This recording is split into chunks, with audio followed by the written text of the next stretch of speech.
We should not let the hysteria over teaching critical race theory distract us from teaching about racism. These types of bans are new only in name. Less than 200 years ago, teaching African Americans like me to read was banned. Those laws still impact our brown and black children today.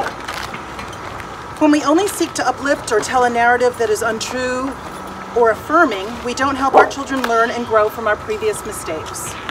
Telling the whole truth allows our children to understand and make connections from the past to the present day. Without understanding history, we are doomed to make the same mistakes.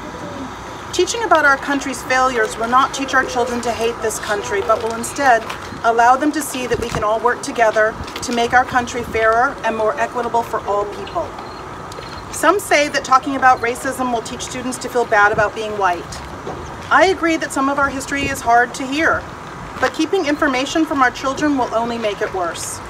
Having attended most of my K-12 education in schools in Rhode Island, I know what it feels like to be ashamed of my heritage, as very few accomplishments or contributions of BIPOC Americans were taught to me and my fellow students.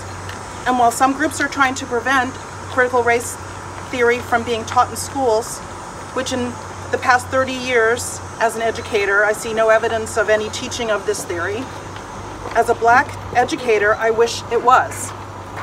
For instance, as someone who moved to Rhode Island when she was 5 years old from Illinois, it would have helped me understand why there were so few children that looked like me in schools in Narragansett and South Kingstown.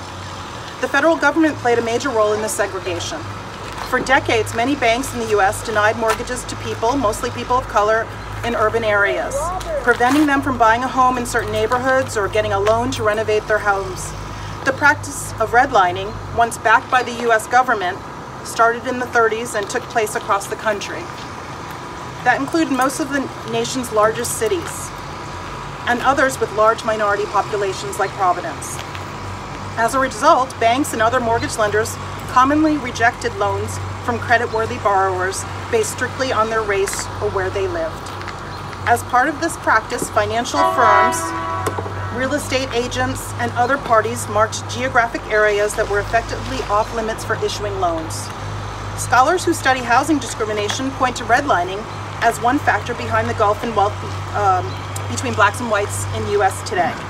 So while redlining was happening in the city of Providence, towns like mine, Narragansett and South Kingstown, could write racial zoning ordinances to keep people like me out, all backed by the FHA. When our students understand how systems have worked in the past to exclude groups, we can learn and do better today. While I appreciate and teach Black History in February, it's not enough to relegate teaching of non-European contributions to Heritage Months. Woo! Woo! The contributions of the Chinese to build our railroad systems, the land we stand on, formerly Indigenous land, Black Panthers starting the first free breakfast programs in schools, LGBTQ people fighting for progressive changes, as well as people that have worked tirelessly to improve the lives of all Americans.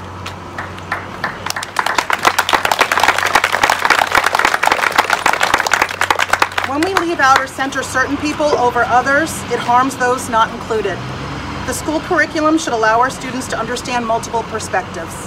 As an educator, my job is to help children become good citizens. Citizens that question why things are the way they are so they can make society a better place to live in. This work is difficult. It's difficult for teachers. It's difficult for parents. It's difficult for students. But that doesn't mean we should ignore it. Young people want to understand the world. The way to do that is to allow them to see and understand this country's accomplishments as well as its failures. This republic was designed to allow its citizens to think and question and act to make our democracy better and more inclusive. Critical race theory and teaching truth to students is not anti-patriotic. Belief in the 13th, 14th, 15th Amendments or promises of equality mean we must talk honestly about inequality. America is not too fragile, and we need to trust that teaching the truth will only make us stronger.